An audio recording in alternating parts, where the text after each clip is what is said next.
Well, number 2 daughter is all married. We had a grand time. We were in Tulum, Mexico, which is 127 kilometers southwest of Cancun, and the weather was perfect, just as advertised. Maybe a little cooler than normal, but we just had a ball. Tulum's one of those little quiet, out-of-the-way places.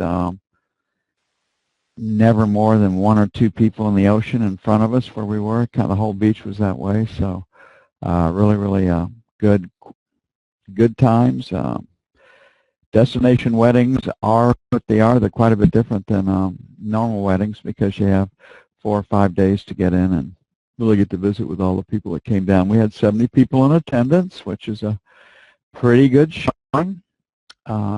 Both families were well represented. People said, why Mexico? Well, basically because the bride and groom wanted it there, but Emily married a young man from Peru, and the flight connections are Lima to Panama City direct to Cancun. So that kind of worked out well for them too. So lots of fun. If you've never gotten to party down with a bunch of Latinos, everybody makes it to the dance floor. Everybody's dancing and having fun, and they don't leave until the band does. So we had a good time down there. So anyway, I'm very grateful for Eric and Rich and Bill and whoever else came to the room and backed me in my absence. I can't do this without their help and support, and my thanks goes out to them, and I'll be contacting them too. So apparently I missed some pretty big markets last week. The focus will continue today to be crude. We'd talked about last week that we were going to $60 a barrel, and we made it. Now that we've made 60, the talk will be 50, and if we get through 50, I think somebody from Dubai has said that 50 may not be the low. Perhaps we're headed to 40. And even if we are headed to 40, OPEC will continue to keep producing. They do not plan an emergency meeting. Anybody else having any problems with my voice now? Testing, 1, 2, 3, 4, 5, 6, 7, 8, 9, 10. Roger, appreciate the input. Why don't you try hooking back up to the website, go back and redo it. So crude, which is number 2, price of energy is the number 2 input to the economy. Number 1 is interest rates, the cost of money is headed down. That will help out retail spending. It will free up more dollars. It will be taken as supportive for the U.S. economy, but not so for the oil sector. So the highly leveraged companies in the oil patch, based on $100 crude oil, they had quite a run, but now we'll see how much staying power they have. So oil companies that desperately need loans probably won't get them. Those that don't need loans probably will. It's the way the banking industry works.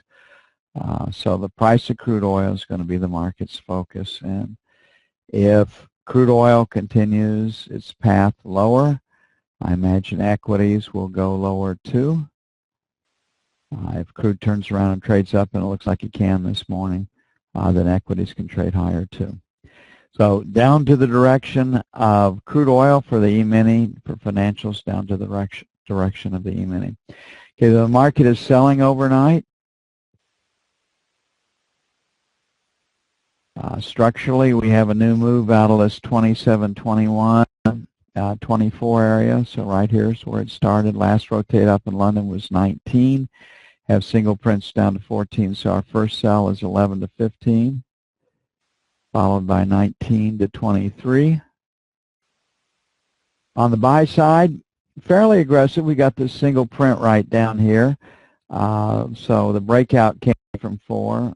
I'd like to get this done against the buck, but again, we're going to be tied to the direction of the E-mini. So 1 to 5, then 25 to 29 for buy 2.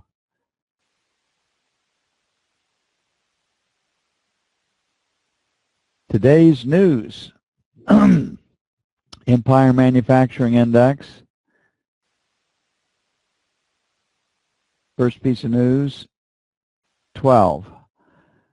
Industrial production, this is the big number today, plus 0.7. That's supported for indexes, not so for financials. No one pays any attention to capacity utilization, 79.4.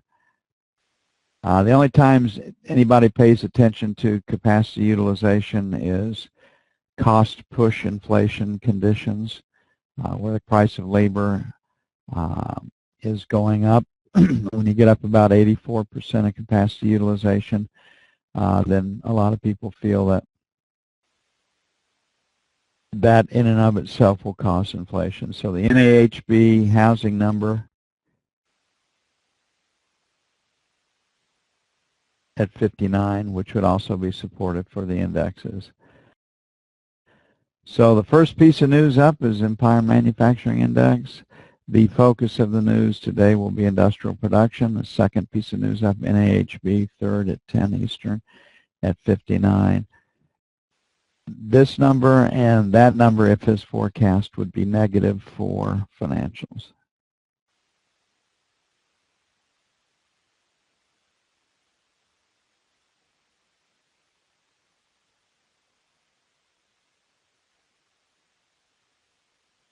Okay, the knob spread came in a little bit from where it was on Friday. And again, for those of you that are new to trading, 75% of the money that's put into the market on an overnight basis is done via a spread. The big players are playing for the spread narrowing or widening. They do not like exposure to news algorithms, etc. They never really have, but today it's a lot different than it used to be. So they will put on a spread based on fundamentals, and spreads are where fundamentals are reflected, and it's what the large institutions play are fundamentals. They don't trade technically. They really can't trade technically just because of the amount of money they have to throw at the market. So we'll be a little bit more conservative on our buy recommendations, but I think the market is headed lower. And leaning against the 08 number probably is a better trade. But again, it's going to be down to the direction of the mini. So our first sell is going to be 44.31 to 03, 7 to 11. On the buy side, 17 to 21, and 9 to 13. Like the number 2 numbers better.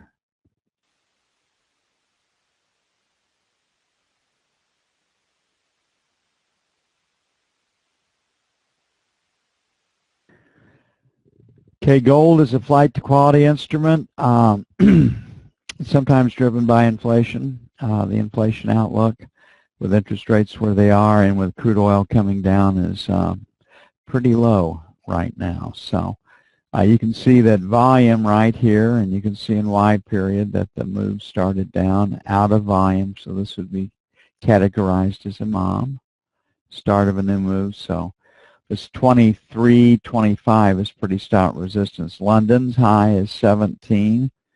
After London, we have 13 to 15. So 13 to 15 will be sell 1.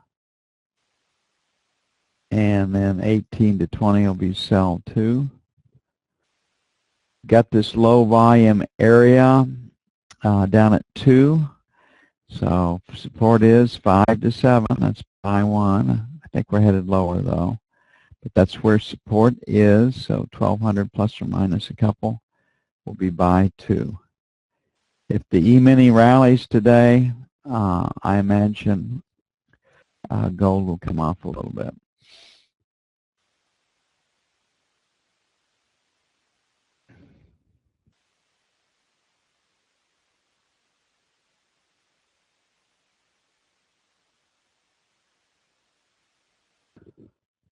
Okay, crude, there's just so much opportunity in these big markets. And again, when you play a big market that is really, really moving, as crude is, you really, you just put your trades on, and if you get stopped out, you take your next setup. It's really the only way that you can approach it.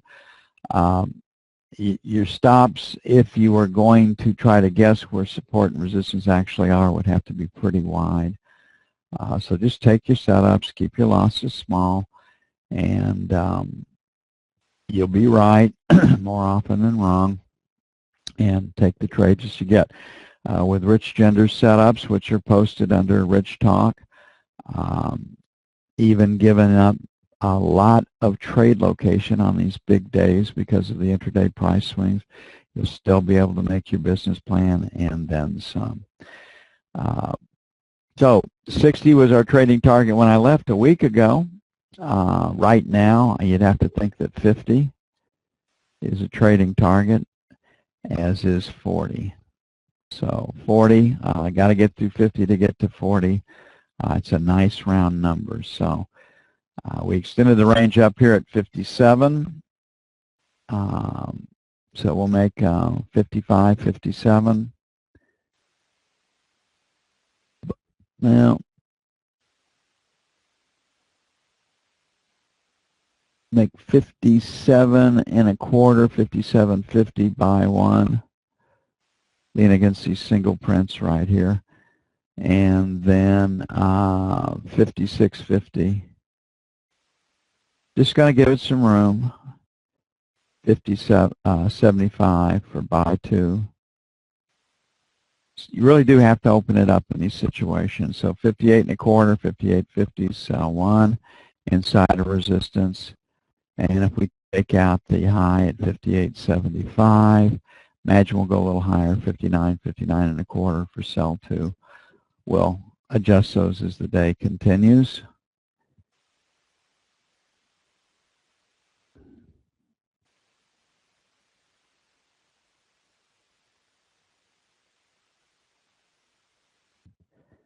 The fallout from what's going on in the energy markets, Iran and Russia just have to be feeling immense pain. I don't know what's going to happen in Venezuela. You know, the dumbasses that vote these demagogues into power, you feel sorry for them, you feel sorry for the plight, you understand why they make the vote, but gee, Manise, you know, how could they expect any different than this in Venezuela? Is just going to be the latest example of, I think Chavez reportedly looted about $3 billion for his family from the Venezuelan economy. I don't know how much this guy's going to loot, but it's their time to steal, and they're pretty good at doing that. So Russia will run out of foreign currencies before the price of crude oil turns around and comes back the other way. So Russia will face the economic reality of their actions. And we're going to see how things shake out. It's not too good for them. Again, obviously Putin and the Iranian leadership will not suffer. Their populations will.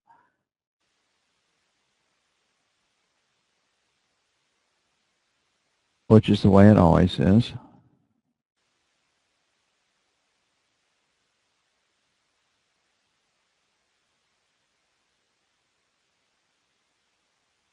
But, you know, it's just real easy to go out and stir up a population with demagoguery, and we do it in the United States.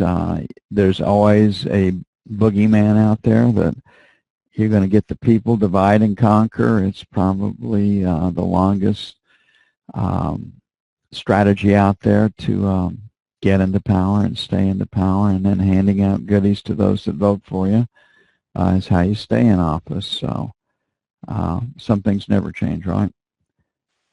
They play on human nature, and if you have an uneducated, ignorant voting population, you get what you get. And that's why governments dumb down where they can their populations. It's the way it works. So we got 50 plus or minus 5 for our sell 1 on the euro, 65 to 75 for sell number 2 on the buy side, 24.05, 24.15, and then 23.75 to 85 for the euro. Okay, the E-mini is, I can get it to come up here. There you go. Reacting to the price of crude oil, and I mean, it just got slammed last week. And the energy sector is where almost all of the job growth has come from. And if you take North Dakota down to Texas and took those job gains out of the United States economy, I think we'd have a net loss of about 500,000 jobs from where we were in 2009. So it's a very, very important part of our economy. It's a very, very important sector, but they're going to feel the pain right now. This will be the 4th collapse of oil prices that I will have lived through and have had to trade. So once the dust settles, once the impact of crude oil has gone through all the indices, then they'll come back and they'll talk about the boon of lower oil and energy prices from an inflation standpoint and from a retail spending standpoint. So it's not all doom and gloom with lower energy prices. Again, it puts the United States in a pretty good position, all things considered, because of the cost of energy and our ability to petrochemicals, plastics, in foundry type production. So like I said, it's not all bad, but it's very, very painful, and there will be layoffs in the oil patch, no doubt about that. Okay, so where are we? We've got volume right here from Friday at 10. So 9 to 11 a sell 1, that's where resistance is, getting stops above the overnight session high. If the number 1 resistance holds, then we've got a pretty good chance to go back and at least revisit 2,000. Got a single print down here. Now, single prints, you can't build a trading strategy on single prints. It's potential support and resistance we'll talk about this week in a couple of teaching sessions.